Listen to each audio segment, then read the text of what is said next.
To the February 14th, 2022 Education Committee and Supplementary Regular Board Meeting of the Lower Merion Board of School Directors. We are asking that those attending tonight's meeting in person to please wear a mask, and your mask should remain on when giving public comment at the podium as well. The board believes it is in the best interest and the best interest of the students of the district to hear comments from district residents. And an opportunity will be given later in the meeting for public comment both in person and through the chat feature, which will be read by Ms. Buckman. This meeting is being live streamed and video recorded with sound for public broadcast. All participants joining via Zoom will be muted upon entry. We are going to start tonight's meeting with a presentation about the middle school scheduling. Dr. Mameen. Thank you so much, President Klein. Good evening, everyone. This evening we will begin with our presentation on the middle schools. But respectfully, President Klein, I would like to share some information in regards to our current COVID masking policy. At this time, just a couple of minutes to defer from the agenda. Ms. Schaefer.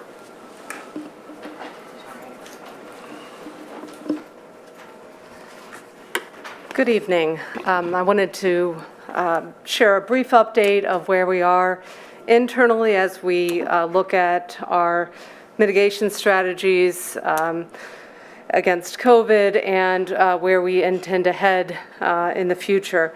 As you may or may not be aware, the health and safety team that we have in place has been in place for 2 years now, since the beginning of the pandemic, and has worked carefully to consider the information provided to us by local, state, and federal public officials, public health officials, guidance that was issued by a lot of experts across the country and locally, the CHOP Policy Lab in particular, and has, over this period of time, carefully considered all of those recommendations and bringing recommendations to the superintendent and to the board. And so over time, we developed a pretty, I think, strong toolkit containing a number of different layers of mitigation that we've used consistently throughout the pandemic and that have been subject to adjustment. And most recently, a recommendation from the health and safety team was to move away from cohorting at elementary recess. That was something that we felt comfortable recommending based on information provided. It wasn't, in fact, a requirement by local, state, or federal health officials, but it was a move we thought we could make and was in the best interest of students in the district. So that happened, and we know that from feedback we've gotten, it's been successful to date. We haven't seen a spike in any cases as a result of that, or that could be attributed to that. So we felt good about that mitigation layer being removed. We've had a number of community comments around the status of masking, which currently we're required masking of all students and staff on school property, whether it be indoors or outdoors, with certain exceptions, which we've acknowledged through, like athletics as an example of an exception for masking, times when students are eating as an exception to the masking policy. And those exceptions have been consistent with what the guidance we've received through, again, those public health authorities. Also, just for the public's information, the health and safety team has been considering since the fall ways in which we can move all sorts of mitigation layers away from the highest levels to what may be, hopefully, a time when we have no mitigation strategies in place. So we had been carefully considering off-ramps in the fall, and then we hit Omicron. And one of those conversations has consistently been, and I just want people to know that masking has been a conversation. So we're looking to turn back to that area of masking and the question of whether we continue and to what degree moving forward. At this time, we're sensitive to how that might impact our ability to participate in programs such as Mask to Stay and Test to Stay. We've received some confirmation just as recent as today that indicate that we could continue with Mask to Stay programs even if we moved away from requiring outdoor masking. So that's something that our health and safety team will begin to look at this week. As far as whether that is something that they would feel comfortable recommending. That said, the Montgomery County Office of Public Health guidance currently continues to recommend masking indoors and outdoors in periods of high transmission.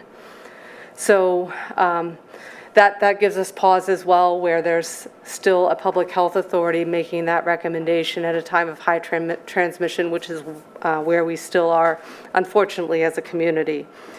So there are a number of factors that we are considering, but we do recognize that there are many families that have expressed a desire for us to move in the direction of unmasking students, both outdoors and then eventually indoors as well. And I think we would all agree that that is the direction we would like to head and be in a place that we feel that it's the right time for this district, for this community to move in that direction. So that is where we are as of this moment. We do have a meeting again this week, and we will continue to communicate with you about those conversations. Any questions? I just wanted to clarify quickly, when you said the committee is talking initially about considering rolling back masking, you're primarily currently talking about considerations of outdoor masking initially, and that indoor masking, while is always part of a discussion, is not being considered to be rolled back currently? That's correct. At this time, we would first consider outdoor masking.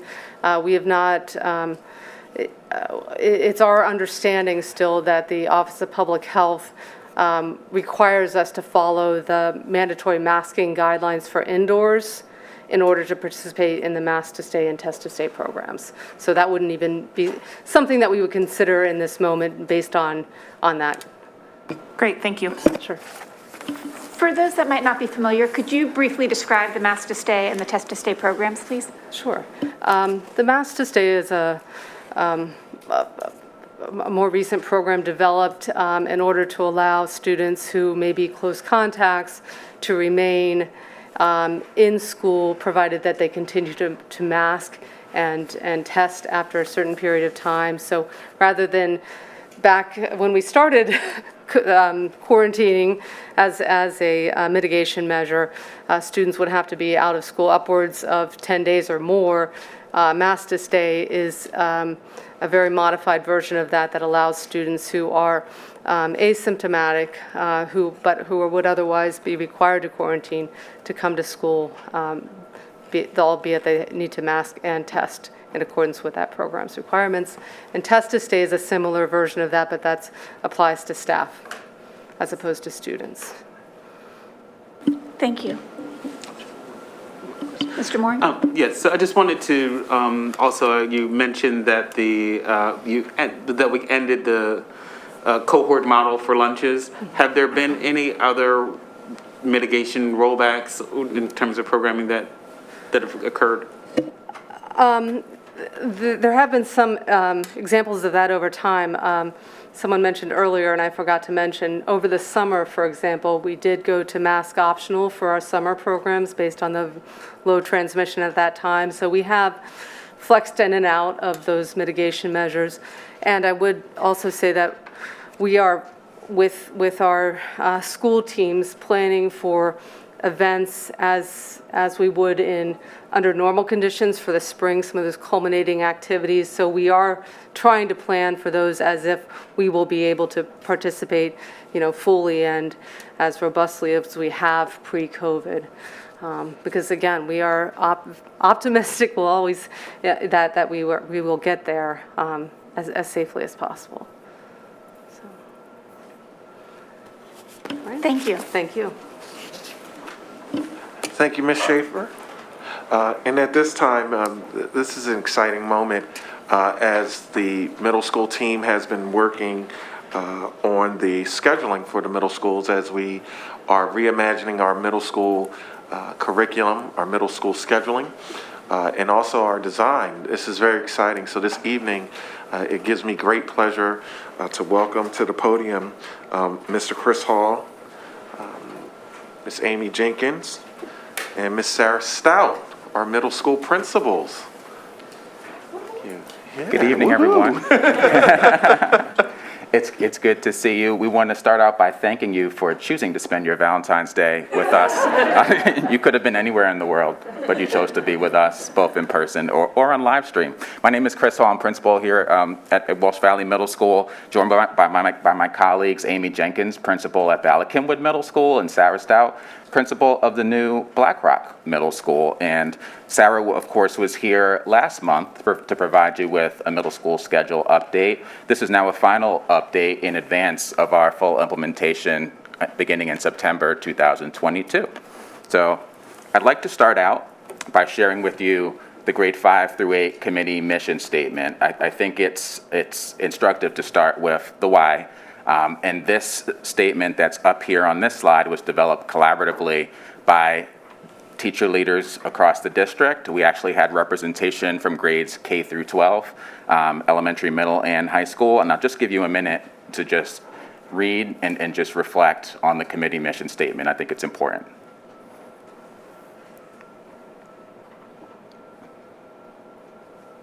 What particularly resonates with me is the acknowledgement that relationships are foundational to the teaching and learning process, and our middle school educators really believe that. We really take that work seriously. We believe that we are in a unique position to usher middle school students, adolescents, through one of the most challenging periods of one's life, where one's trying to reflect on who they are, who they want to be, and how they're uniquely positioned to impact the world and the communities as they move through our system and on into life. And so this middle school mission statement is an acknowledgement of that awesome responsibility and opportunity at the middle level. It really was our North Star. Before we jump into an explanation of the logistics of the middle school schedule model for the upcoming school year, we thought it would be really appropriate to talk about what will yield in terms of the student program and what students will experience as some of the benefits. So first and foremost, I think it's important to acknowledge that this middle school schedule that we'll be describing tonight allows us to further advance the strategic plan initiatives in all forward. How? What you see there in that second bullet is that we have an opportunity to team with greater fidelity at 5th grade, 6th grade, 7th grade, and 8th grade. If you reflect on middle level research, there's a raft of research that speaks to middle school teaming as being foundational to allowing the program to meet student needs academically, socially, and emotionally, really understanding the holistic needs of students. And this schedule allows us to do that. What this schedule will also allow us to do is increase opportunities for interdisciplinary, cross-disciplinary planning and instruction, which we believe will engage more students and engage more students more deeply and lead to deeper levels of conceptual understanding of what we're looking to deliver through the curriculum. We also believe that these increased interdisciplinary opportunities will create more real-world connection and help students appreciate greater relevance as they experience the curriculum. We also are really looking forward to the opportunity for special area or encore classes, being able to collaborate more deeply with core instructors in math, English, language arts, and social studies and science, and professional learning communities, our collaborative teams that collaborate to design instruction and implement instruction collaboratively will be at the foundation of how we realize this mission and the vision. What are some other benefits that students will experience?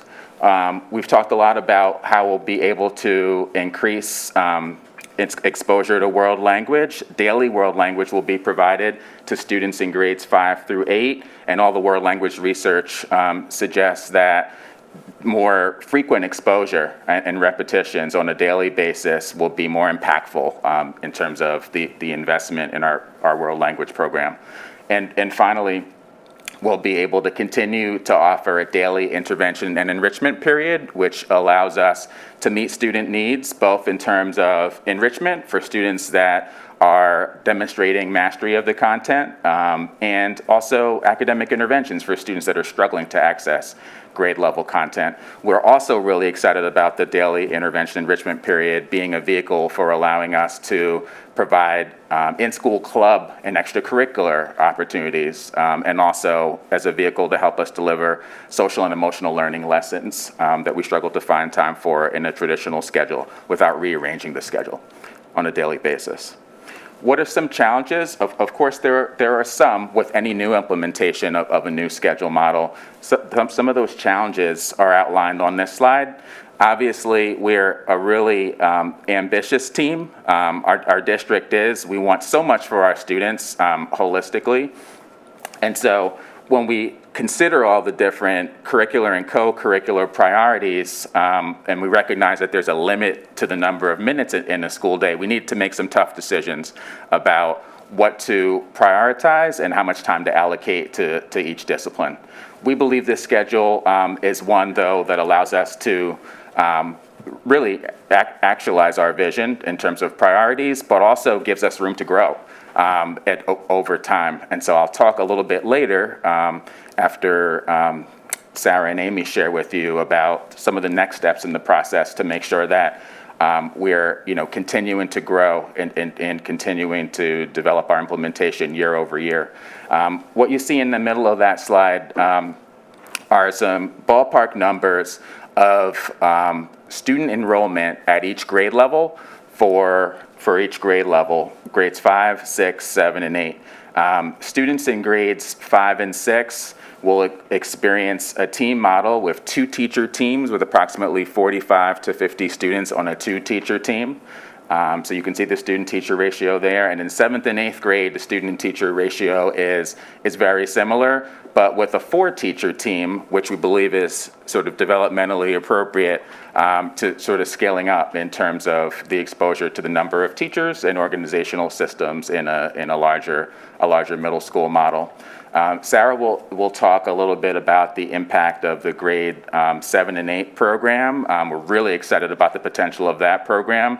But of course, it presents some challenges in terms of some additional scheduling constraints, but we believe they're worth it because of how it will allow us to deepen our cross-disciplinary collaboration and real-world experiences that we can create for students.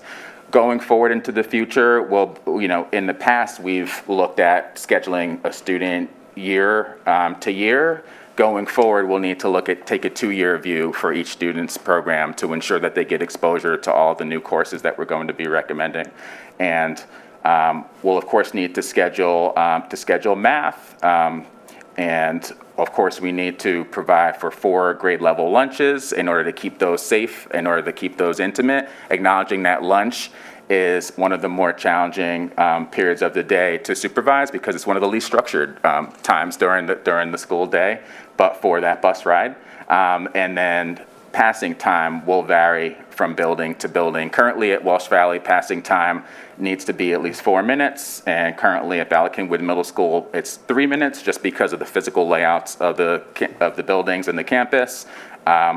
And at Black Rock Middle School, the design of the school itself would suggest that there's even less passing time that would be necessary at Black Rock Middle School because of the learning community model where students are naturally positioned in close proximity to where they need to land from period to period.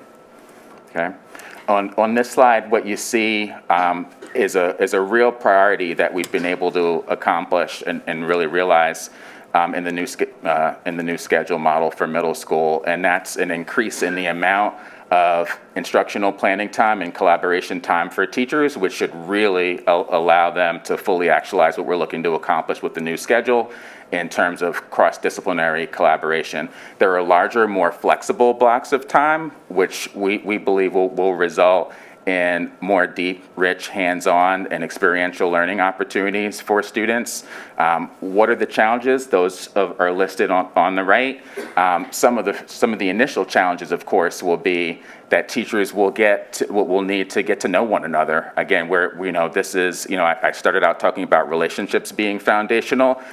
Teacher-to-teacher relationships are really key for any school to function at a high level, but especially one where we're looking for teachers to make connections across content areas. We'll begin that work as soon as this week. We'll be convening our new middle school staffs at each of the 3 middle schools on Friday for the first time. So we'll begin that community building with each of the teams at that time. And then soon after that, we'll be looking to help support teachers with getting familiar with new course content, because there will be some new courses, elective courses that will be developed, and some teachers that will be teaching courses or potentially at grade levels that they haven't taught at previously. We believe the new schedule provides the structure and the vehicle for what really will be an awesome program. And so at this time, I'd like to invite Amy Jenkins, my colleague, to share a little bit about the 5-6 schedule model. Thank you. So to start out the 5-6 schedule model, if you take a look at the team, in the blue is your ELA and your math block and your homeroom and I&E. And we have ELA and math in a darker blue because each one of those courses will be 64 minutes in length, or 67 minutes in length. So those are the larger chunks of block. And then homeroom and I&E will also be on your team. Social studies and science are also on team, but if you take a 64-minute block and divide it in half, you could do 32-minute periods, or you could do a 64-minute block of social studies one day and a 64-minute block of science the next day. But they will all be on team. The year-long specials, world language, and the rotational specials will all be off team. We do have specials that run marking periods, so you could have a special 1 marking period, 2nd marking period, 3rd and 4th. And then we also have courses that run on an A, B, C, D cycle. So every A day you have the same course, every B day you have the same course, and they run throughout the year. So when we take a look at this for a schedule for grades 5 and 6, you'll have linked homerooms. So for example, Team 5 would have an A teacher that maybe would go to math with 25 students approximately. Team B would go to ELA with approximately 25 students, and they would have that larger block of time to work with the students.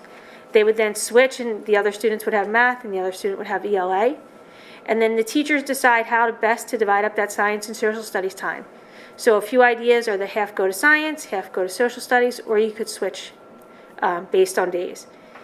And then for the half days, it would be 34 minutes for science and 34 minutes for social studies.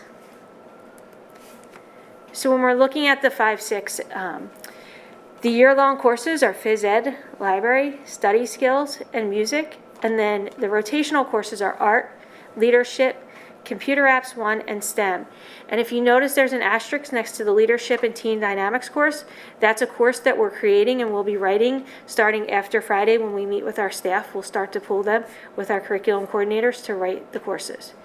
In 6th grade, the students will have phys ed, health, again leadership, and it'll be foundations of leadership, and then a music course. And our leadership courses will build on and work with each other. So a student will not have the same leadership course of team dynamics in 5th grade. It'll be foundations of leadership in 6th grade. So they're 2 separate courses that we're working on building. And then for the rotational will be art, presentation skills, computer apps, and then STEM, family and consumer science, or tech ed. So when we're looking at sample schedules, so a 5th grader could come in and have homeroom for 15 minutes. Then they would go to their world language block for 30 minutes. Have that block 1 for 67 minutes, have a 20-minute recess and 20-minute lunch break in there, so there's 40 minutes built into there to eat lunch and then go outside and have some break time, or inside and have a break time. Then you go to your second block period, and then students will go to special 1, special 2. We did build a snack break in there because we do realize that having lunch at 10:20 in the morning is more like brunch. And we may need a snack to get us through the end of the day. So we did build that time in to work that into the schedule. And then students will have their third block and then I&E period. So if you take a look at this, the blocks are built out and spread out throughout the day.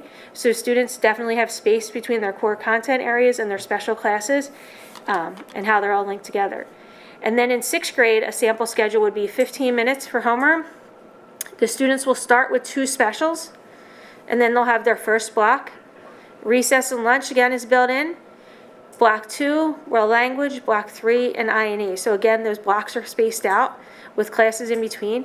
We did not build a snack break in because right around that 11 o'clock hour is where we start our lunches, so we feel that we can make it through the first half of the day with breakfast and then the second half of the day with lunch, and we should be okay. So there'll be equal time for ELA and math. We'll have some longer blocks of time in there built in. We'll maintain a library special for 5th grade. We thought that this was important as we build those skills so that our students become lifelong readers and develop that innate desire to read and go and check out books for us. An additional ELA special for presentation class for 6th grade, because we all know that we need to develop those skills early and what it's like to stand up in front of someone and give and talk. It can be overwhelming, and we want to develop those skills in our students. Science and social studies as an opportunity for applying reading, writing, and math skills. So they're not taught in isolation, but they're taught with that in mind. And now I'm going to turn it over to Ms. Stout for 7-8. Hello, everybody. My name is Sarah Stout with Black Rock Middle School. It's good to see you. The model here in 7th and 8th grade, minutes-wise, looks very similar to our day today in the idea that there are 45-minute class periods. What's different about the 7th and 8th grade model is how we group those classes together and the function that they serve. So when students are on a team, they are about 100 students that are collaborating together daily with a shared group of teachers. They'll have the same ELA, social studies, math, and science teachers, and they'll have the same specials teachers. What's a little bit different is that some students in 7th grade are going to be grouped together in a humanities block, and then in 8th grade, those students would have a STEM block, and then the other half of the students would have the opposite. They would have that STEM block and then the humanities block in 8th grade. It doesn't mean that when you have, let's say, a humanities block, you don't have math or science. It just means that math or science kind of stand by themselves in the afternoon, and the other 3 classes are linked together. Why this is really a unique feature that we feel really excited about here is it brings the special on team with the teacher, with the content teachers, and they have not only common shared students, they have a block of time, 135 minutes in length, to collaboratively, interdisciplinary teach together, and they also have common planning time every single day to make sure that those connections are authentic and real. They will also have an opportunity to collaborate with the teachers who are in the other block, and that's because they will teach those students in the afternoon. So the teachers share the same students. The students will also be on team for I&E and homeroom. Students will not be with their teammates when they are at world language or reading class, and when they are at lunch, and when they are at their other year-long special. So what this could look like in words as opposed to images is I'm going to teach periods 1, 2, and 3. Maybe I'm a social studies teacher. I am planning daily with my ELA teacher and an art teacher. In the morning, we share 50 students. Nice ratio, right? 1 to 17. We're able to either strategically talk about content, but we go from period 1, 2 to 3, just like we do right now, or we could remix the groups in a different way based on what we're trying to achieve, or we could bring the groups together and do that lecture one time for the whole group and then go disperse into smaller groups. We could co-teach in a larger space when we're doing a specific unit or a project. The idea is that we want it to get a little blurry. We want the teachers to get more and more comfortable with this idea of space and grouping and time being something that we could, manipulate to improve the learning outcomes for students. And that's really the big change here. As a teacher in the afternoon, I would also teach 2 additional classes to the students on my team who were not in my block in the morning. The only difference is we're not linked together with that specials teacher in the afternoon. the specials that I mentioned, the ones that are connected in that core block. So connected to the STEM block. So we have math and science. And then when you have the math and science block, you have a half year of computer applications. And we're excited to really add more robotics and computer programming into that computer applications course. And obviously that goes really well with the math and science. There'll also be 1 quarter of family and consumer science and 1 quarter of tech ed. In the humanities block, that is linked together with art and a new course called communications, which is basically the application of speaking, reading, writing, listening. So we're excited about that. So being able to work on our creative writing, our presentation skills, perhaps some dramatic interpretation, the extension of those ELA skills. So we're excited about that. The other period of specials out of the block, that would include, so when I'm in that STEM block, I would not have in the block ELA, social studies, my world language, or my reading, then my rotational specials, health, PE, music, or again, a leadership class. In 7th grade, the leadership class is Know Myself, Advocate for Myself, right? So it's all about self-exploration and self-advocacy. And then in 8th grade, the leadership class becomes Know My Community and Advocate for My Community. So it's more of an externalized leadership in becoming more of that externalized citizen. So we're really excited about that 4-year progression of the leadership as well. We think student voice is something that's really important, and we believe this programs will really teach the students how to use that voice in a meaningful way. So if we look at the division of time here, you'll see that the minutes of the day actually don't look all that different than they look right now. I think our class periods are at 45 minutes, so we're at 44 minutes. What's different is when we link those 3 class periods together to give us that 135 minutes, 132 minutes there. And we think that that'll work really well. We're also excited about having a slightly longer I&E period at the end of the day. We think that currently we call that Learn. We think that having a longer I&E period will allow us to use that for more meaningful intervention. We also think it'll allow us to do team meetings, social emotional learning, and in-school clubs. But we needed to lengthen that a little bit because at its current stance of just under 30 minutes, it's a little too short to do something, so we needed to lengthen it a little bit to become more meaningful. So those are some of the big changes that you'll see there. And again, just that additional ELA class. Now, we don't expect this to be, this is me, you, this is you. Okay. It's you. This is us. So we are really excited about the potential that this schedule holds to allow us to be a vehicle to really just deepen and enrichen the student experience throughout the school day. I think this metaphor on the slide is super appropriate. It describes the iterative process that we'll be going through as teachers deepen their relationships with one another in terms of their ability to collaborate at a high level, as teachers deepen their understanding of the content in the new courses in the form of curriculum that they'll be teaching, as teachers develop and hone their practice of collaborating on a day-to-day basis. We believe that the student experience will improve year over year over time. It's one that we can certainly grow into for sure. This slide just summarizes some of the new courses that Sarah and Amy referenced that will be developed this winter and spring in preparation for delivery this September in the beginning of the 2022-23 school year. And this slide acknowledges that there are some existing courses that need to be revisited and curriculum needs to be revised, an acknowledgement that the amount of instructional time has shifted and we've in many places added significant amounts of time to the instructional program. So we're really excited to lean into this work, beginning with bringing our staffs together on this Friday for the first time. And we'll be creating opportunities throughout the course of the late winter and throughout the spring to develop these new courses and to revise curriculum. We want to thank you, the board, for all of your ongoing support to allow this to be a really collaborative process, which has really, I think, increased the buy-in of teachers, which is super important to make sure the student experience is really positive. And that's all we have. Thank you all very much. I'm going to open up to the board if they have any questions.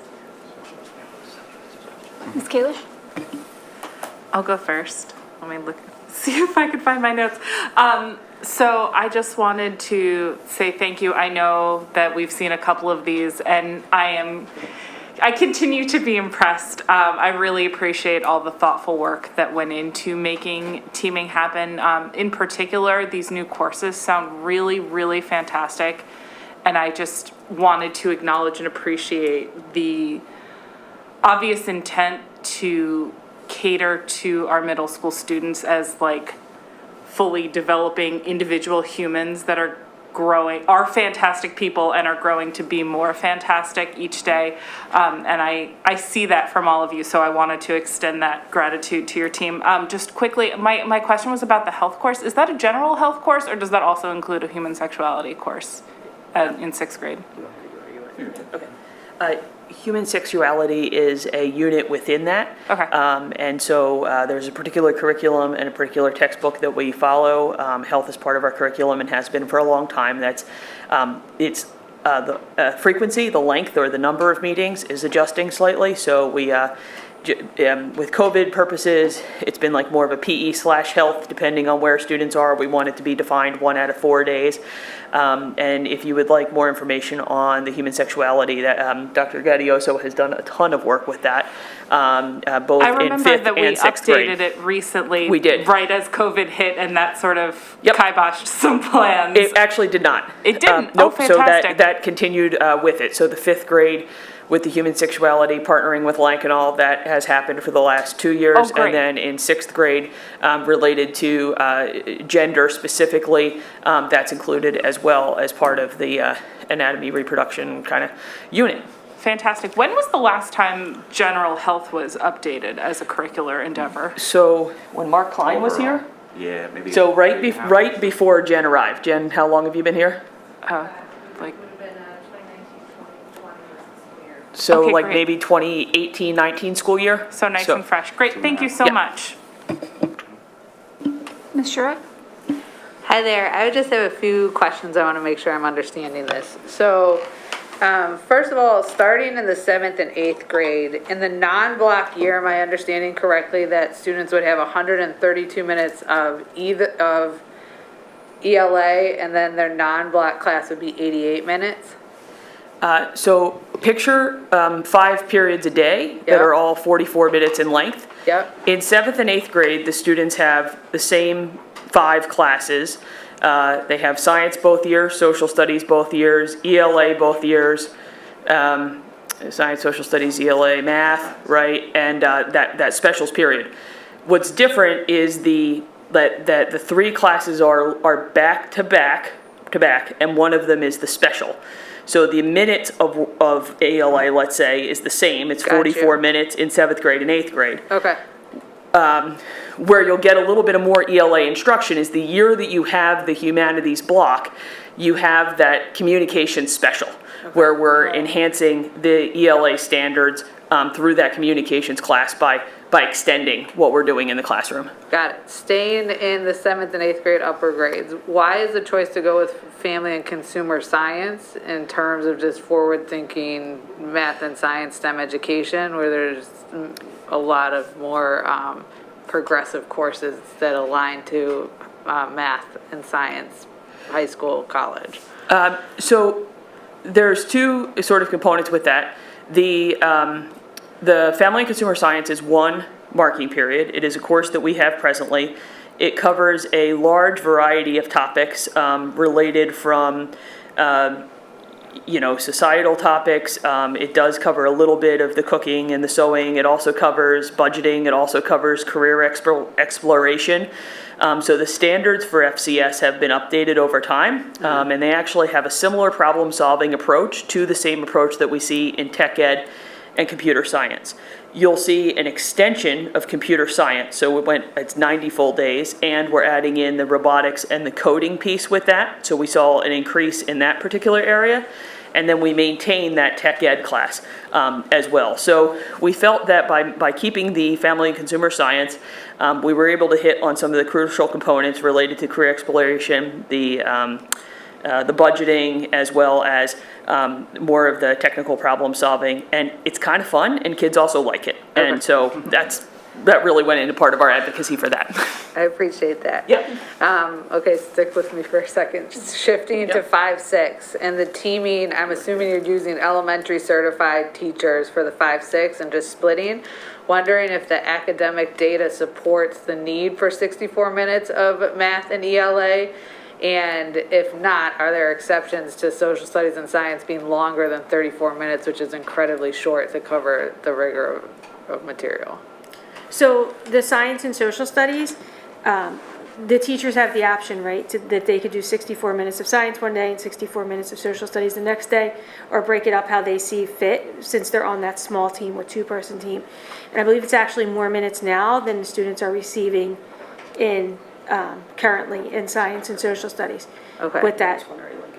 And then I heard, I think it was you, Mr. Hall, talk about the 2-year span. I'm just wondering of how you're squaring that with the standards for students to have a robust academic experience and cover the material over 2 years in case they're transferring in or transferring out, or just what's being assessed on statewide assessments and how that's being covered. In 7th and 8th grade is that 2-year. In 5th and 6th, they'll be independent. So there's not a block that they get in 5th grade that, again, that they switch and get the second piece in 6th grade. Okay. So 5th and 6th grade is very independent. Okay. And that they'll have the 5th grade curriculum, the 6th grade curriculum. Then once they go into 7th, if they have a humanities block in 7th, they'll have a STEM block in 8th. And the standards and what they're covering is still a 7th grade standard and what the state expects us to cover in 7th grade. So if a student was transferring in, they would hopefully receive those 7th grade standards in the school that they're coming from, and then come to us in the 8th grade and get the 8th grade standards that we're working on. Last question. That graph with the growing plants. I'm Yes. fully on board. It also gives me great pause for the kids that are in year 1, year 2, and staff that are in year 1 and year 2. So just curious your thoughts of how you intend to protect the student experience and support staff and print admin as they transition to year 5. So I think, do you want to jump in? Sure. Yeah, Just going I to saw you say take a step. that, you know, you heard me share a couple times that this is a schedule that we can grow into. What we were going to prioritize in year 1 is ensuring that we've identified high leverage learning outcomes and really ensure that everyone is really clear about what those are. You know, perhaps at the expense of some of the, for lack of a better term, bells and whistles, and you know the more ambitious, you know, attempts to shoot the moon in terms of how we deliver the curriculum, and then only iteratively over time, you know, will we, you know, take some safe risks in terms of trying to fully actualize the vision of the strategic plan. And so, you know, we really want to make sure that teachers feel really confident about the content they're teaching and which concepts and skills and conceptual understandings and big ideas and essential questions are essential, and make sure that we prioritize those going forward. Thank you so much. Sure. Mr. Moran? Thank you. So a couple of things. One, I've seen this presentation and all of the iterations, so just really kudos to everyone who's worked on it, as I know a lot of work has gone into pulling all of this together. A couple of very kind of small things. One, when we were looking at the sample 5-6 schedule and we noted the early lunch and we built in snack, but there was no time added for snack, so I just wasn't sure if is there a difference? This slide here? Yeah. For 5th grade? Yeah, in 5th grade, we noted a time for snack in acknowledgement of the fact that lunch starts earlier for the 5th grade team of students. Wondering how much time. So. Right, but I didn't see it. any shift in time, like there was actual time built in for it, like additional time. Yeah, we talked about it being right at the start of that block 3. Okay. At the start of that class period. So students, and again, you know, the passing time is going to be different as to where you are. So if we're a 2-person team, and I know they're coming from special, but we're reimagining the layout of our buildings right now. Right.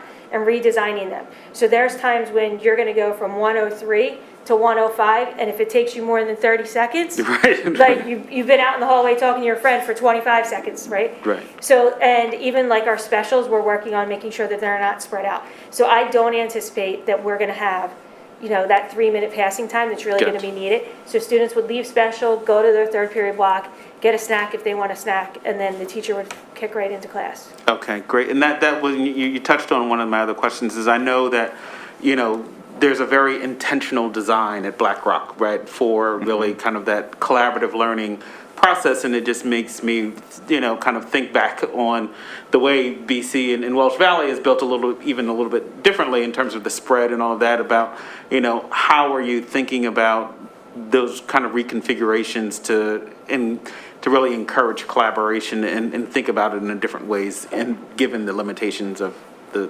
existing buildings. Right, so at Welsh Valley and BC, we do have large collaborative spaces. We have a large group instruction room at each building, and we also have spaces, double classrooms with an accordion wall in a few different locations in the building. We are really looking to prioritize, looking to leave those open and available for teachers to bring learning communities there. And to really convene large groups. So you heard Sarah describing the 7-8 model, the English, the social studies, and the art class. That group of 50 students with 3 teachers that could really come to that learning community and really comfortably collaborate in that large space, perhaps for a short mini lecture, Gotcha. and then an extended block of time for more hands-on application in that large group space. We would love to be able to create more over time, but I'm sure I'm making Mr. Orlando a little bit nervous in suggesting that maybe some walls should come down over time. But again, baby steps. Gotcha, absolutely. And then last question around the 5-6 curriculum in the chart where we're looking at the different classes, and I noticed that in 5th grade it's Family Consumer Science or Tech Ed 1, and I'm in 6th grade it's also Tech Ed 1. Should that be Tech Ed 2, or is there? So if you had Family and Consumer Science in that 5th grade block, then you would have Tech Ed in the 6th grade block. Gotcha, okay. And we would rotate them through. Perfect, thank you. Ms. Sutter? Yeah, it'll be quick and easy. This has been wondering, the I&E, so a lot of kids will have their interventions at that period in time. So they miss out on the in-school specials or the social emotional learning if they're being pulled out for intervention. So we're really intentional about how we deliver those interventions. So if we're delivering a social emotional learning lesson, that's a whole school experience that everyone experiences. So we wouldn't pull students out during that time. Likewise, we plan to be very intentional when we run in-school clubs during that time. So an in-school club day would be a club day for the entire building. We really don't want to put students in the position of having to choose between getting something they need and getting something they want or would really enjoy. We think that would sort of put them at odds in a way that wouldn't be helpful. Perfect, thank you. Now Sure. I won't think about it at night. That's the goal. Ms. Schaffmeister? I have a question about lunch, the important part of the day. Narratives I've heard from students at the schools is that they've had problems with their stand in line, trying to get their lunch, and then by the time they get to eat, there's no time left. I'm wondering, has that been carefully looked at, or are you going to be continuing to review that as the new setup starts? I have some initial thoughts on that. I think that the new school, Black Rock, thank you, we'll definitely relieve the student load in the building. So we'll have, right now we currently have 350 students that eat lunch at any given time. Next year at Walsh Valley we'll have 200 at a lunch period. So about 40%. It should be really a much more pleasant experience, much more calm experience. And a quick, efficient experience in terms of getting food. Yeah. Anything to add on that? Okay. Garrison? I just have one simple question. Will all of the students get an opportunity to do family and consumer science? I think that's an extremely important classes. Will they all from 5th through 8, will they all have an opportunity for those classes? Yes, so what we've shared for you here is the progression year over year. And these specials, whether they're year-long special classes or rotational special classes, every student will get access to them and hopefully experience them. Thank you. Sure. Okay. So thank you. So in terms of class sizes, and I know that it's different by school, right? And by year, because, you know, the size of a cohort of students would change. But can you speak to sort of generally what the anticipated class size will be for various grades? Yes, so as you know, we have classroom size guidelines that we use. And so the 4th or 5th grade guidelines that we tend to use is 25.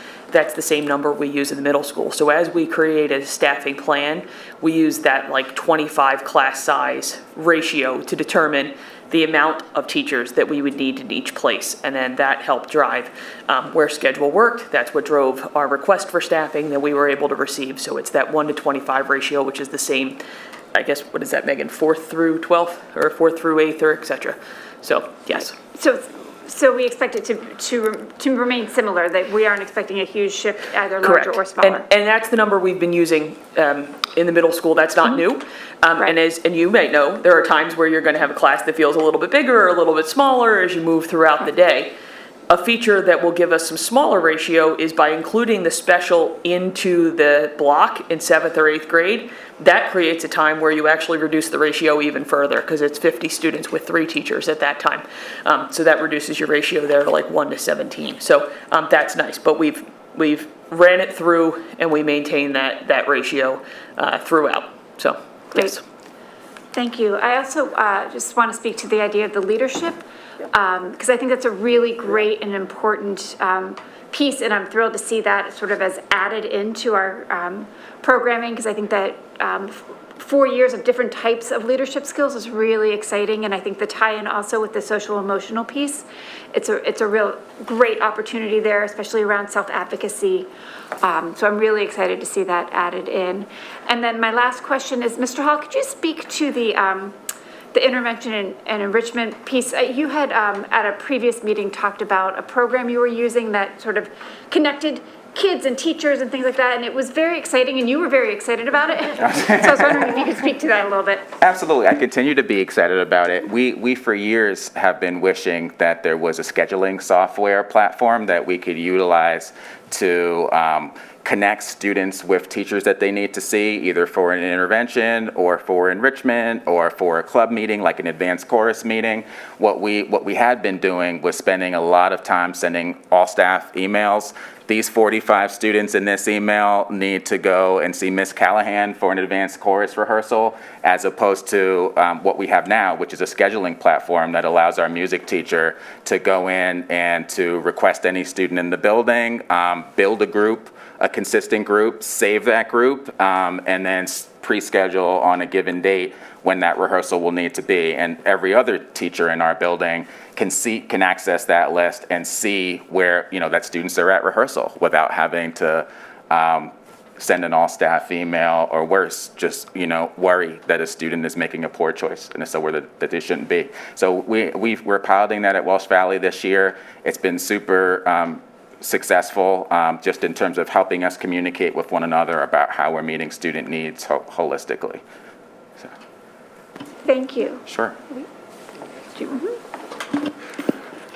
During the entire presentation, I'm smiling from ear to ear. Each time we go through this presentation, it just gives me great joy as a former middle school principal. The work that our 3 esteemed principals are doing here is innovative, extremely innovative, as well as we're talking about the interdisciplinary components and also how flexible it is. I just want to say thank you to the 3 of you, and I would be remiss if I didn't correct myself. We have Dr. Jenkins from Westchester University. I'll get hit over my head as a PASHE colleague who graduated from Shippensburg. They say I overlooked the Golden Ram, so I wanted to make sure that I address you appropriately. But great job. Continue continue the great work. Looking forward to seeing the students work through this schedule. And then, again, it's innovative. It's extremely innovative. Great, thank you all very much.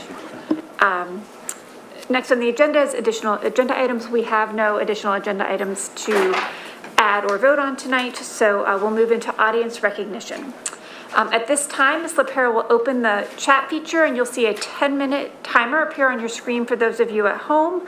You can submit your comments and/or questions via the chat feature.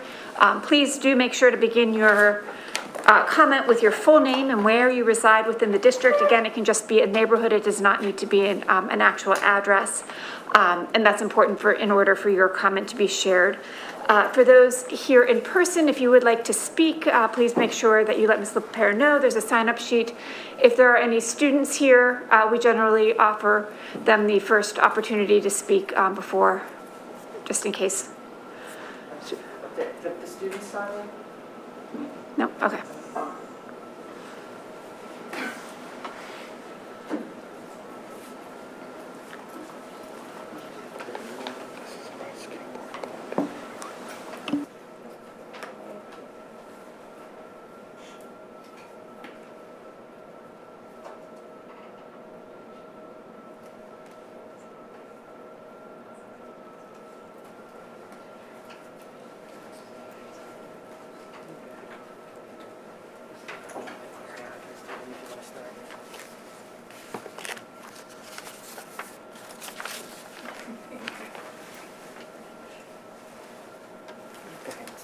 Hi, my name's Lila Greenberg. I'm a junior at Harridan High School.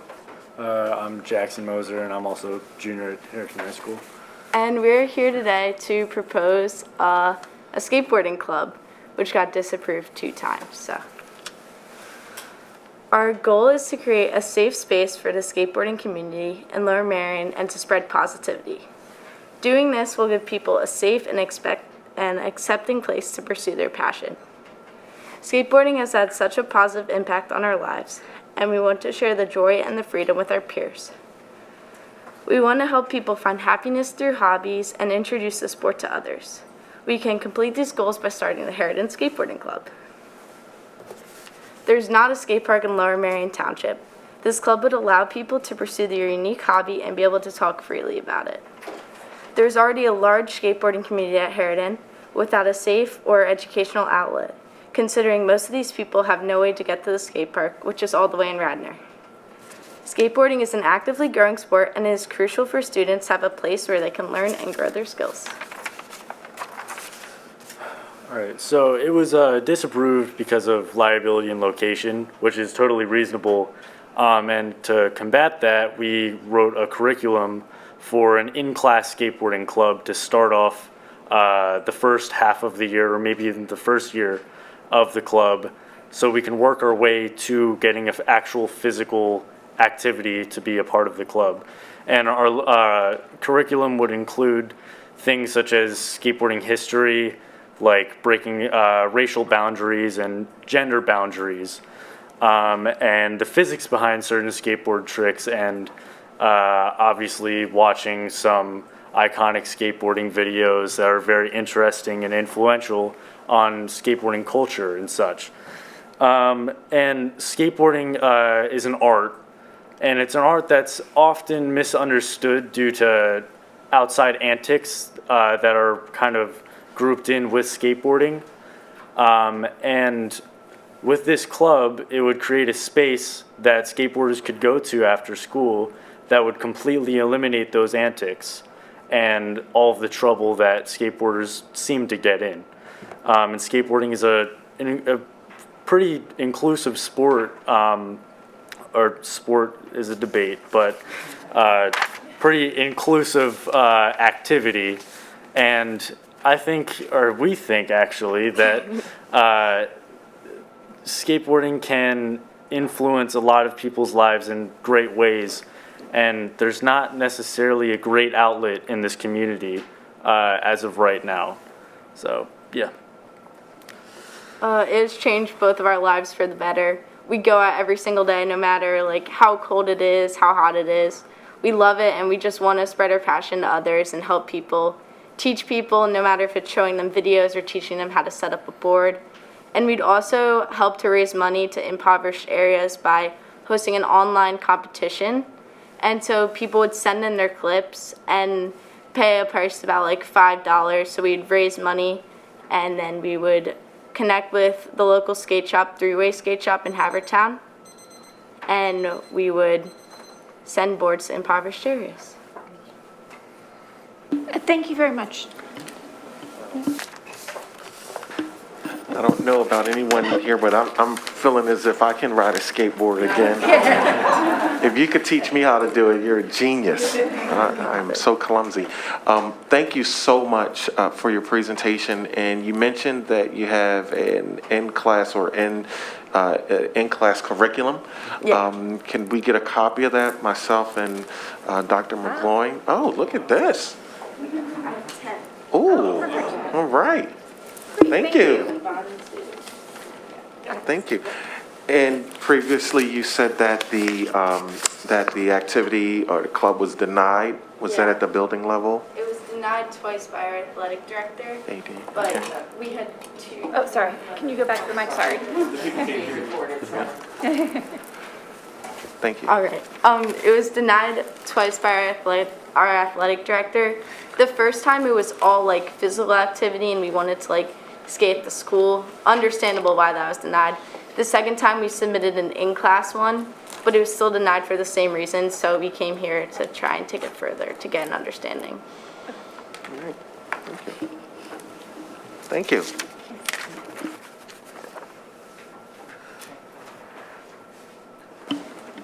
That's good. Go ahead.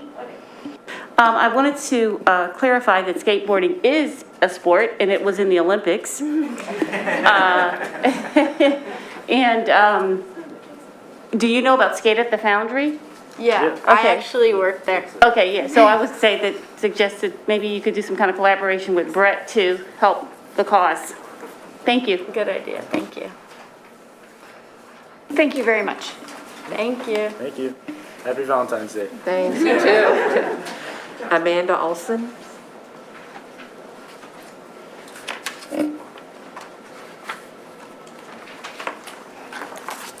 Hi, my husband was here earlier. That's okay.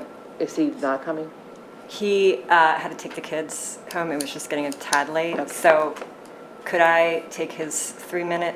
I was going to use his 3 minutes for, he's not like the best speaker, but I have what he wanted to say. Sorry, we have not done that in the past, but I would defer to Ms. Klein. I think that's fine. I saw your whole family here earlier, so. Thank you. Yeah. I appreciate that. Okay. Hello, my name is Amanda Olson, and I reside in Bala Cynwyd. And I will be speaking on behalf of myself and my husband, Miles Olson. I would first like to thank Dr. Mumine for not closing the schools over winter break. I thought that was very brave, and I thank you. I would also like to thank our Health and Safety Committee for allowing our children to leave their 14 by 14 foot square during recess last week. Although these steps are in the right direction, they are not enough. I am here today to request the board to be proactive in reducing COVID mitigations and set a metric in which masks will become optional in the very near future. I would like to start by addressing the inaccurate high transmission category that Ms. Schaefer referenced earlier. This is a category that we're currently labeled, which is responsible for the level of mitigations that we're implementing. The existing categories and color charts were written several variants ago and have not been updated to address the current reality we are in. The district is currently standing at 0.3% positive cases this week.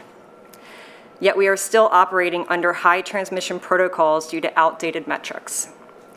Many districts in the area have recognized this and have been proactive in making changes to their health and safety plan, and Lower Merion has been completely silent and has not made any notable attempts to acknowledge the changing environment around us. I know that the district washes their hands of this responsibility by claiming to follow guidance from Montco Health. And Montco Health follows guidance from the CDC, which is both troubling and contradictory to the CDC's message last week. Last Wednesday, the CDC indicated in a White House briefing that they understand their guidelines do not accurately represent our current risk, and that they do have the tools to change their guidelines, but they don't know when they will change them, and that they expect to make decisions regarding, that they expect decisions regarding mitigations to be made at a local level, but they won't offer any guidance on what the guidelines the local officials should use. So they have a little catch-22 there. The New York Times reported on Thursday that Dr. Wen, who recently had talks with the White House, stated, and I quote, "The off-ramp for restrictions needs to be their top priority," meaning the White House, because this is what individuals, businesses, state, and local officials are thinking about every day. When the thread of common sense begins to fray, the thread of trust begins to fray as well. I encourage the district to be proactive instead of reactive. I've been in this district for 6 years and seen how slowly our administration can move. Sadly, I do not think the district will make any changes without Montco's blessing. And I think you're wrong. And I think you're punishing a generation of kids who have done all the right things. I do not have the power to change Montco Health, but I do have the power of my voice to advocate that when Montco Health updates policies to accurately reflect the true level of risk we are in, that Lmsb is ready to adopt any of those mitigations on the day they are approved and not wait a second longer. Our children have suffered the most and continue to suffer. My children's wellness is your responsibility. I came here today with them so that they could see the people who are responsible for their school environment, for the people who are making decisions regarding their ability to make friends at school, to succeed in their special education classes, to play on the fields after school, which are still closed, to go on field trips, to have graduation ceremonies, to have spirit days, and all of the other enjoyable aspects of school that have been stripped from them. I wanted them to see who is responsible for their mental health 5 days a week, 6 hours a day.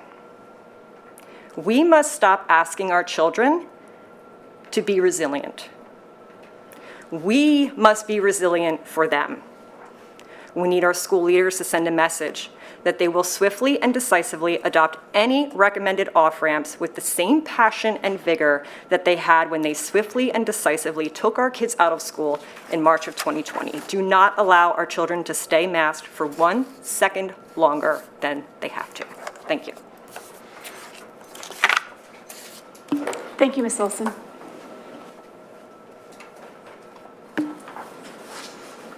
Lori Bowmore?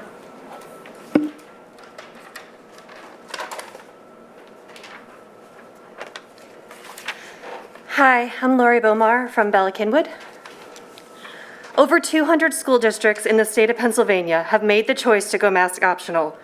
Many more have plans to do so in the near future. But here in Lower Merion, nothing. In fact, we are still masking elementary school children at outdoor recess, and we're just beginning to think about talking about not doing that. That is not only anti-science, that is anti-child. People whom I have shared this with are horrified. They think we're stupid. And they call it what it is, abuse. It is shameful. I have been emailing the school district and the county since last April in an attempt to make all involved understand that cloth masks, and yes, also surgical masks, are physically incapable of preventing the spread of an aerosolized virus, particularly in the way that they are used by children at school. And now, in the last few months, a number of experts have finally admitted this too. Yet you still mandate that every child must use these facial decorations, and that is a term used by Leanna Wen on CNN. It is insanity. It has made no difference in our case counts. Cases exploded at the end of December, and then they came down all on their own over the last few weeks. Masking played no role in that. If other people want to send their children to school in respirators, then go ahead, let them. That should be their choice. Although, to be perfectly honest, I don't know it is a wise one. Having my children wear spun plastic on their faces all day would give me pause. but I am fine with choice. What I am not fine with is my children being required to do something that has shown no benefit. I've been informed that the Health and Safety Committee meets once a week. Honestly, I know it's a big job, but I don't understand what's going on. I don't understand what people are doing. Our children cannot continue to exist in this perpetual environment of ridiculous rules. The goal should be return to normal school as soon as possible. Instead, we seem to be aimlessly floating through the school year.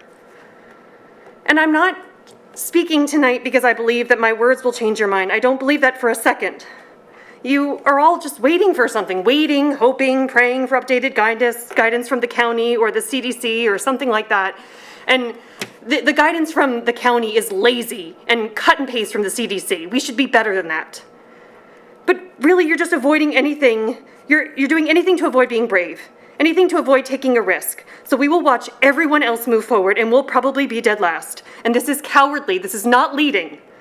It is an abuse of our children, and that is exactly what I came here to say. Thank you.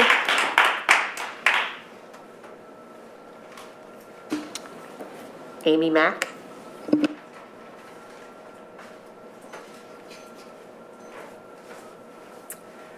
Hi, my name is Amy Mack. I live in the Penguin section of Wynwood, and I'm a parent to 3 students in the district. Professionally, I'm a licensed clinical social worker working in a child and adolescent mental health clinic. The pandemic has had an incredible impact on our children due to the disruption to daily routine, interruption of activities, social isolation from peers, and the uncertainty of what happens next. The requests for services in our clinic have increased by over 200 to 400% over the last 2 years. As adults, the amount of accommodating we have had to do to adjust to our ever-changing environment has been exhausting. There are true mental health ramifications in the form of fatigue and burnout, but also, more significantly, the stress can lead to the onset of more significant mental health diagnoses. Considering how difficult this has been for adults, please consider that our children have been asked to be flexible in ways that are frankly unimaginable for their social and developmental stage. In addition, they've had to cope with loss in the form of lost experiences and opportunities. My daughter Alice had a difficult transition to middle school after a long and lonely summer of 2020. Meeting new teachers via Zoom, trying to meet new friends in breakout rooms, not to mention physical isolation from her established friends, no opportunities to practice friendship-making skills, a primary developmental challenge at this age. When school resumed to modified in-person programming in the spring of 2021, it was as if it was the first day of middle school all over again. Learning the school layout, meeting teachers in person, connecting with peers while wearing masks. This school year has been a breath of fresh air for Alice. She has been able to deepen relationships, nurture new friendships, and establish a predictable routine. More than once, she has commented about how much better this year is from last. The decision to redirect some students to Black Rock is a solution to address challenges of a growing district. I acknowledge and accept that there are complexities to planning for a new school. Moving rising Penguin and Gladwin 5th, 6th, and 7th graders to Black Rock will be an adjustment for all students and staff. However, Black Rock will be their home for more than 1 year. Penguin and Gladwin rising 8th graders are being asked to move schools for 1 year before they are required to transition to high school the following year. Many BC and Welsh Valley students have created new friendships with students from other elementary school catchment areas and are being asked to separate from 2/3 of their middle school classmates and create new relationships with students with whom they likely will not be attending high school with. BC students more often go to LM, Gladwin students to Hareton. I would ask for a direct response to my request for choice for these 8th grade students. Thank you, Ms. Mack. That's all that I have that are in person. Thank you. The door was locked, and I was able to use the sign-in sheet. I'm sorry, you can come up and sign in. Can I sign in first, or can I speak? Go ahead, I'll write your name. My name is Josh Baxter. I'm a parent of two at Winwood Penman Elementary, and I'm also coincidentally an assistant professor of orthopedic surgery at Penn. I totally support the skateboarders. I think that's cool. I think it's safe if kids can play football and bash their heads in. I think kids can skateboard and get some skin knees. So I really do value Lower Merion. I think this is an absolutely fabulous school district. I don't understand, and I can actually say it better than the three brave mothers before me, so I just want to say that as a parent of two, one of my children is deaf and he wears cochlear implants and he relies on reading lips.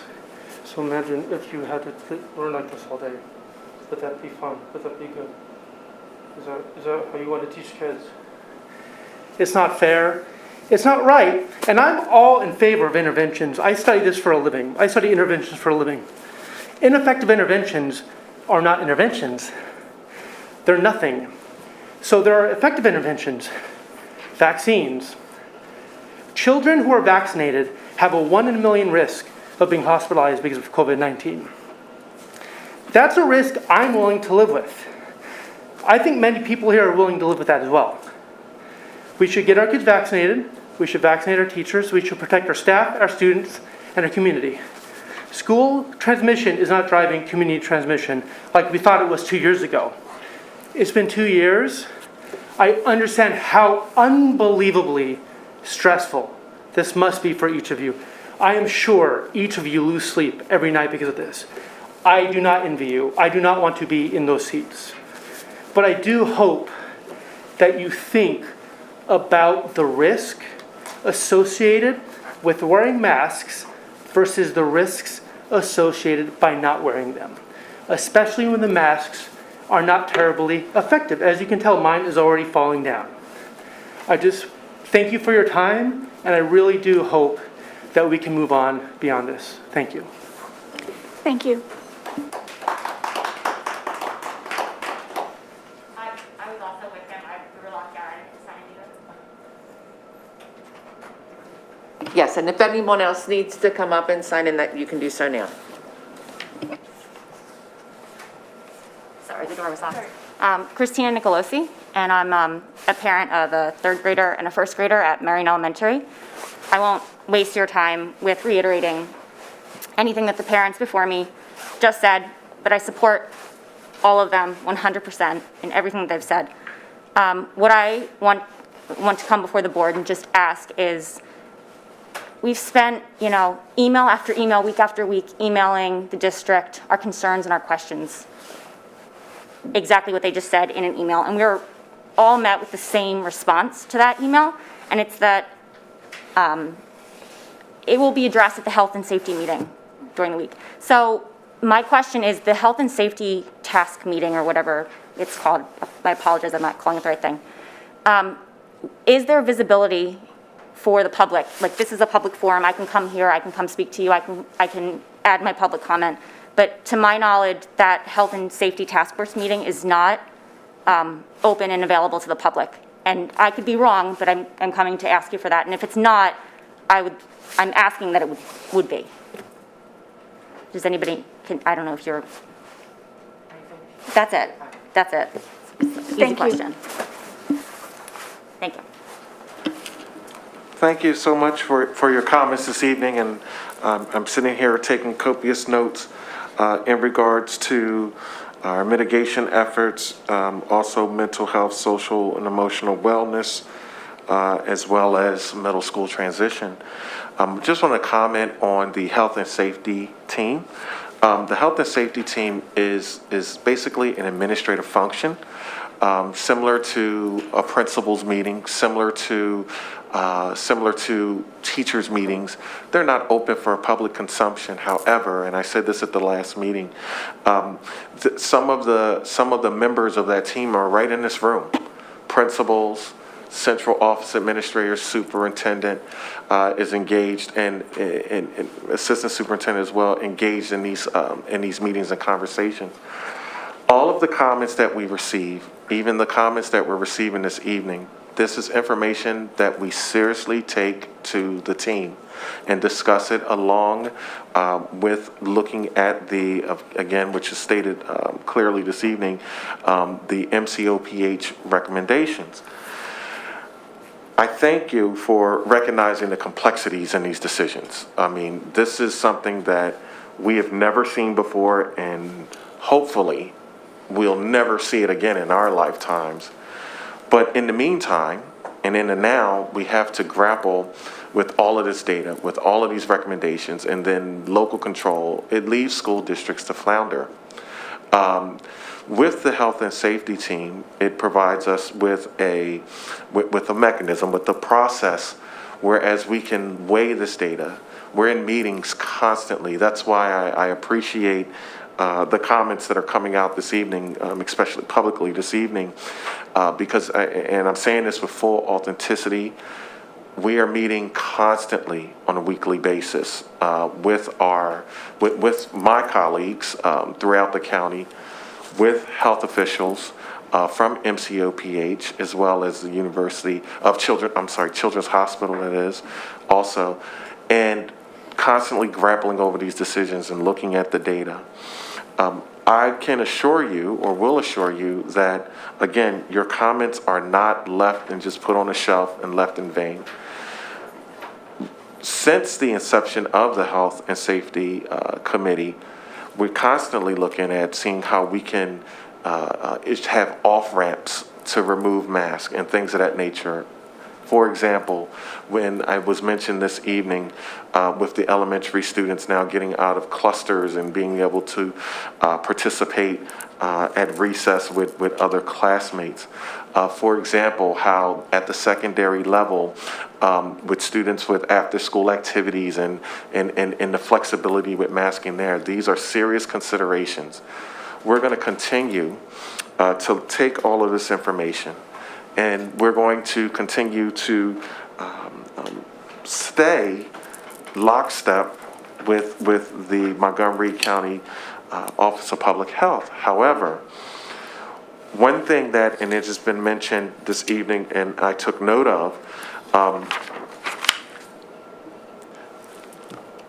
because this has been a concern in regards to having, having people attend the Health and Safety Committee meetings.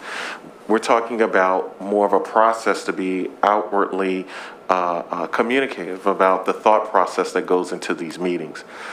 As I come here to these public meetings, which are here and there, on schedule, but in between these meeting dates, there are several meetings that take place, several, too many to count. We'll do more of a we'll do a better job of pushing out some of the thoughts that are going into these meetings, so that you can see that this is with full transparency, that these decisions are not being made in a vacuum. Again, I appreciate your comments. I appreciate your will and energy in regards to the one thing that we all have in common on the same accord. We're all concerned about our children.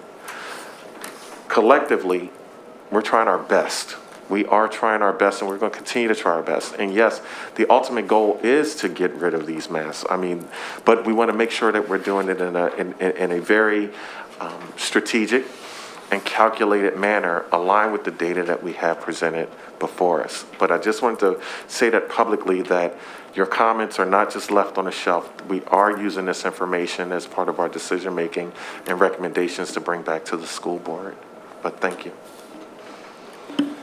Thank you. Ms. Buckman, can you please read any public comments that were submitted via the chat feature? Sure, President Klein. The first comment is from Katie Calabrese of Wynwood, Pennsylvania. Can someone explain why outdoor masking is selectively enforced for elementary schoolers? Regardless of what Montgomery County guidance says about masking and spread level, I know for a fact that middle and high schoolers are not forced to mask outside.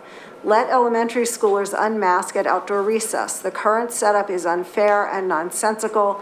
Sorry for being blunt, but this is frustrating. The next comment is from Chris Huff of Gladwin. Let's please go mask optional as soon as humanly possible. Every other district is ahead of us locally. The next question, comment is from Jamie Selway of Haverford. As COVID has receded and the cost of masking to children has become widely understood, school boards throughout our region have moved to mask optional policies. Superintendent Mumin and President Klein, is LMSD legally obligated to follow Montgomery County policy, or is the board independently responsible for mask policy? If Montgomery County continues to lag the science, what can LMSD do on behalf of our kids now it is clear that the cost of masking currently exceed the benefits for the vast majority of students? The next comment is from Regine St. Germain of Penwyn. Regine. Although Gladwin Elementary School and Penwyn Elementary School students will be transferring to Blackrock Middle School, only the 5th grade Gladwin Elementary School homeroom teachers will be transferring to Blackrock Middle School. The Penwyn Elementary School teachers will be going to Ballackinwood Middle School.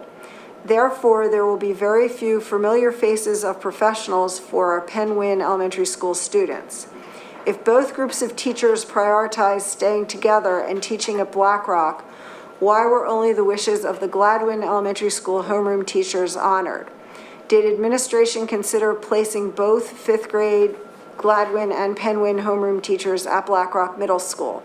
This may require reassignment of 2 teachers within Blackrock. However, did anyone ask the teachers if they were interested? This plan could meet the wishes of the teachers as well as provide the kids with some additional trusted and familiar faces within this new space. I believe that this would help ease the transition and help meet the socio-emotional needs of our children. Thank you. Dr. McLuhan, do you want to respond to that, please? Yeah, absolutely. We looked at a lot of different factors when we were placing all of our teachers. Remember, we had a lot of staff that had to move, not just in particular to schools. And so we were looking at the wishes of our staff members, and 5th grade in particular really valued being as a team when they moved to the new schools. And all of our 5th grade teachers had to do that. And so that was the first thing that we prioritized when we looked at the placement. We also did look at balancing out experience, balancing out diversity, balancing out a lot of different factors so that when you look at the makeup of the schools, it really does resemble our students. And so that was prioritized. It is true that some teachers are going to Blackrock and other aren't. The homeroom teachers are not, but their counselor is going, and there are other professionals that will be at the school with them. And so we really did have to balance a lot of different things when we were making those transitions, and really try to take the teacher requests into consideration as well. Thank you. The next comment is from Marina Gerstemeyer, parent of Marion Elementary and BC students. I have a question about whether or not, with all the changes going on, the challenge program at the middle school level will be revamped. It has not been stimulating to my student at BC. She does not enjoy it as much as she did in elementary school. How will that program be affected by this innovation in the middle school? Okay. The next question is from Kathy Jordan of Narberth.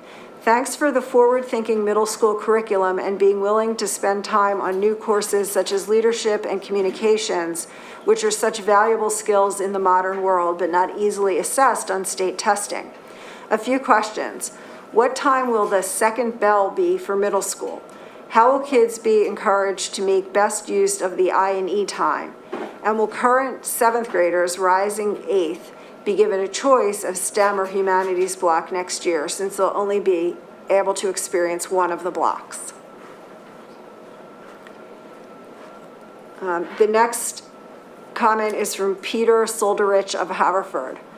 I appreciate that you recognize the need tonight to provide an update on the status of mitigation efforts. While I do not share the same fervor for unmasking kids in class that many parents tonight have certainly shared with you, one thing I do agree with them about is the need for you to set and, more importantly, clearly and plainly communicate goals and metrics for when each COVID mitigation measure can be stepped down. There should be an easy to understand set of rules for when it might be appropriate to mask, optional, and just as importantly, under what condition masks might need to go back on. This will help ease the fears of some parents who worry that there may not be an end to mitigations. The next comment is from Jamie Bassman of Ardmore. I just want to bring the community's attention to a bill currently in the Education Committee of the PA Legislature in Harrisburg, the Disability Inclusive Curriculum Act. It is important that students see themselves reflected in the curriculum and that all students understand more about disabilities and differences, including the history of the civil rights movement that led to ADA and Section 504.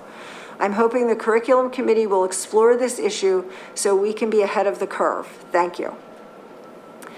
The next comment is from Stacy Walensky of Ballackinwood. Many neighborhood schools are talking about mask optional indoors if they already did not give a date. They are not waiting for CDC or MCOPH to give recommendation. Why does Lmsd have to? All the other neighboring schools have been mask optional outside. We still are not. We need to move forward now like the other schools near us. High school kids are going on a trip. We can't even have volunteers or in-person IEP. There is no excuse. The next comment is from Mark Fasano of Wynwood. Our kids are in crisis. It's infuriating to watch children struggle and remain isolated. It's inexpressibly sad to see children who once loved school develop an ingrained apathy toward the dystopian restricted environment school in Lower Merion has become. And it's maddening to see our district myopically preoccupied with a virus that presents rock-bottom risk to this super-vaccinated school community. Districts neighboring ours are returning to normal, yet our district continues to drag its feet, continues to nibble around the edges, continues to pass the buck, and refuses to shoot straight with parents. It's like the Lower Merion School District is living in an alternate world, one in which there is no reason to balance risk because there are no early readers, no children who have learning disabilities, social disabilities, who are hearing impaired or shy or depressed, or who are struggling to connect with their neighbors and peers. The next comment is from Christina Chang of Penn Valley. Thank you to the middle school principals and the grades 5 to 8 staff who have worked tirelessly on the 5 to 8 reimagined curriculum and schedule.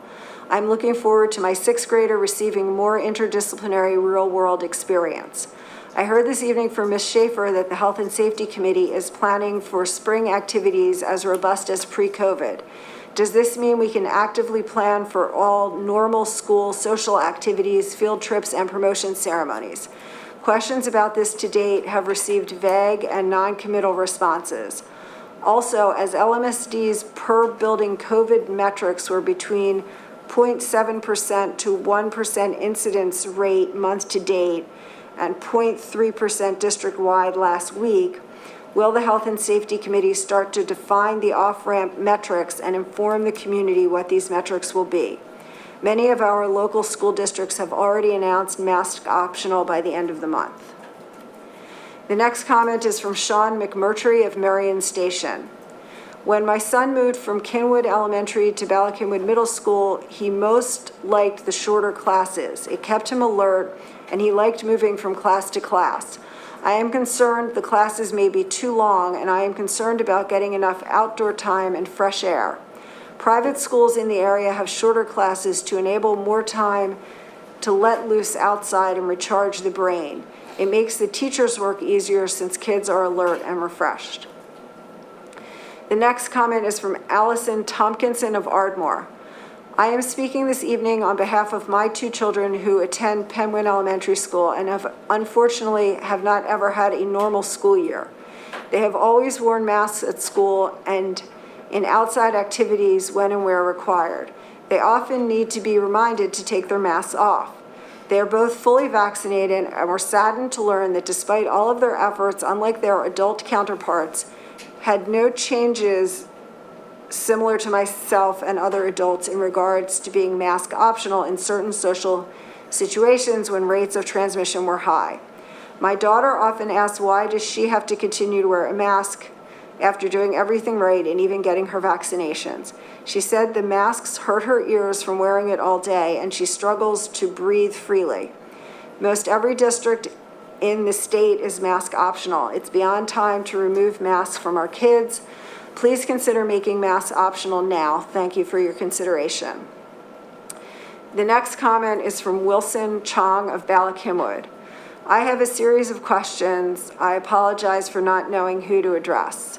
1, I've sent several emails with no real responses except from Amy Buckman and Lucy Klein, which did not provide any sufficient answers. Is it normal to not expect responses via email? If so, then the only other recourse is to show up in person to board meetings. In your last meeting, the student representative distinctly used the word sexism to address the disparity in gender in the STEM courses. There was some talk about creating an actually sexist course that would discriminate against males. What is the status of that suggestion? He also mentions that they were locked out, but apparently the doors were open. So the next comment is from Jennifer Apple of Wynwood. Several nearby districts, both within Montgomery County and in other neighboring counties, have switched to a mask-optional approach, both indoors and outdoors. A large and growing number of families and teachers in our district are eager to see Lower Merion do the same. I hope the district will immediately rethink its reliance on Montgomery County's dated criteria. The next comment is from Adam Schur of Ballackinwood. I second Amanda Olson's comments and urge the school board to expedite their COVID policies to more lenient. And that's the conclusion of the comments. Thank you, Ms. Buckman.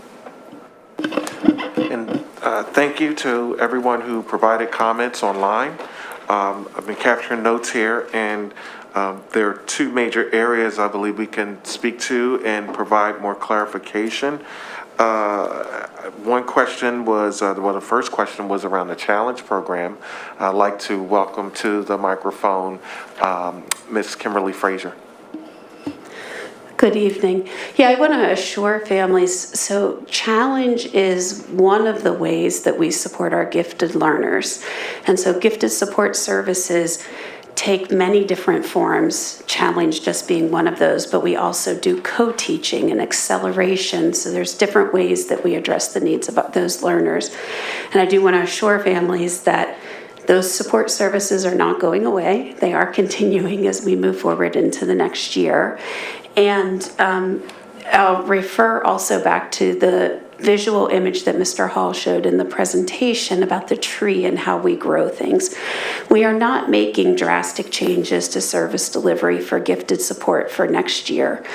Part of that is letting our teachers and our administrators live the schedule, live the interdisciplinary, start to learn more about that, because they're going to be our best informants of how to really make this work for students. And it also connects back to, back in 2018-19, we had a program evaluation for gifted support services. And we have a 5-year roadmap that has had a big bump called COVID, but we're starting to get back on track on our trajectory. Service delivery at the middle level is one of the main focuses we move forward into next year. So that's going to include visiting other districts, seeing what types of service delivery models are available, and reimagining that for the middle level.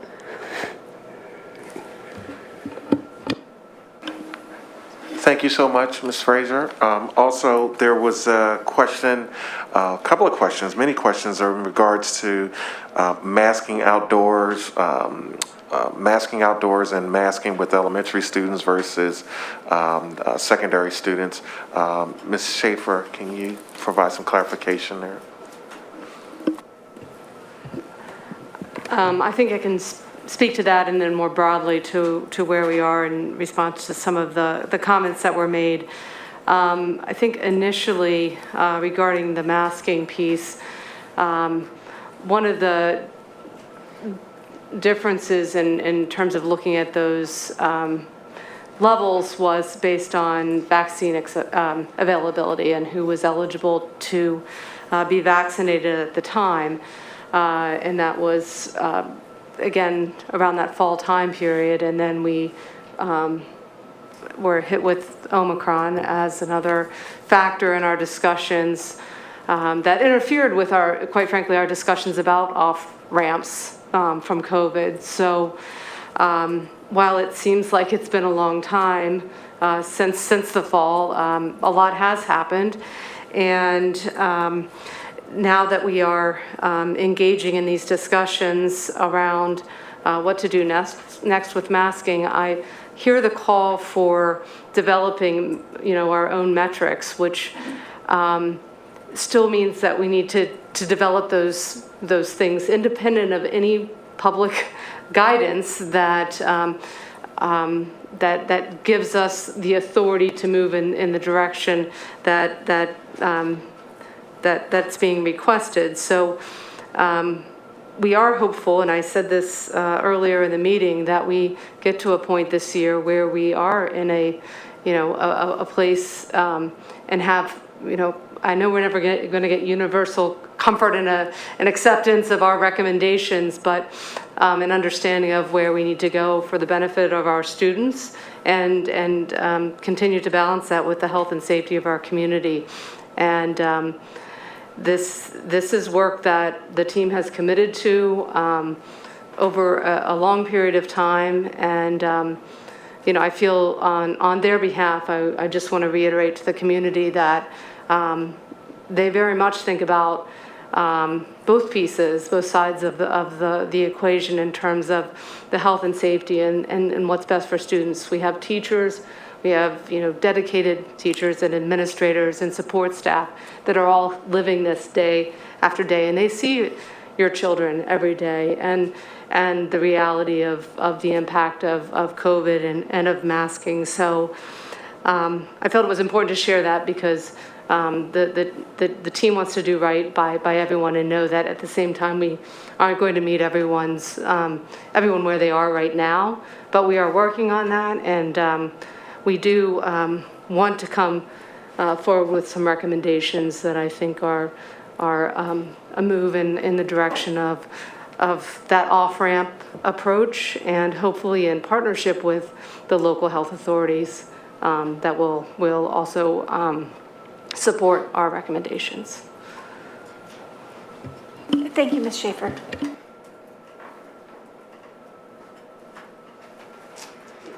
Thank you so much.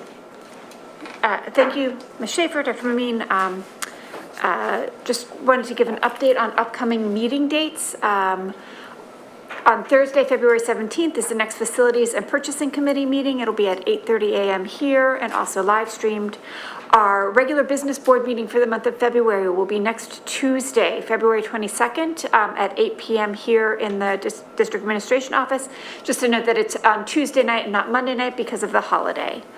And on Wednesday, February 23rd is the Ad Hoc Committee for Equity and Anti-Racism. That will be at 7 p.m. We are still in discussions on location. Also want to note that this Thursday from 12 to 4 is the vaccine clinic. I believe it's here at Lower Merion High School or next door at Lower Merion High School from 12 to 4, and that is open to all community and district families and members or community members. And there being no further business, this meeting is adjourned. Thank you.